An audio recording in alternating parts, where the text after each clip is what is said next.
काय? एक शिकारी थेट शिवभक्त कसा बनला? ही गोष्ट महाशिवरात्रीची आहे आणि शेवट ऐकून थक्क व्हाल. महाशिवरात्री, शिकारी आणि उपवासाचे पुण्य. खूप वर्षांपूर्वी एका जंगलात एक व्याध शिकारी राहत होता. एकदा शिकार शोधत असताना त्याला जंगलात खूप रात्र झाली. हिंस्त्र प्राण्यांच्या भीतीने तो एका बिलाच्या झाडावर चढून बसला.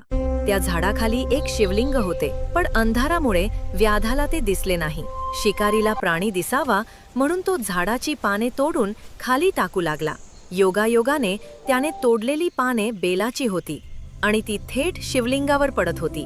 रात्रभर भुकेलेला असल्यामुळे त्याचा नकळत उपवास झाला आणि तो रात्रभर जागा राहिल्यामुळे त्याचे जागरणही झाले.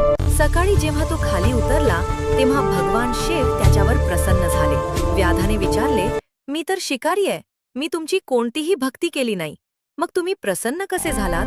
तेव्हा भगवान शिव म्हणाले, तू नकळत का होईना, पण महाशिवरात्रीच्या दिवशी मला अत्यंत प्रिय असलेली बेलपत्रे वाहिली, रात्रभर जागरण केले आणि उपवास घडला. तुझा भाव शुद्ध होता, म्हणूनच तुला हे पुण्य मिळाले.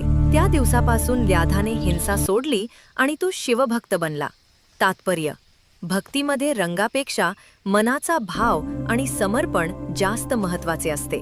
नकळत केलेले पुण्यही आयुष्यात मोठे परिवर्तन घडवू शकते.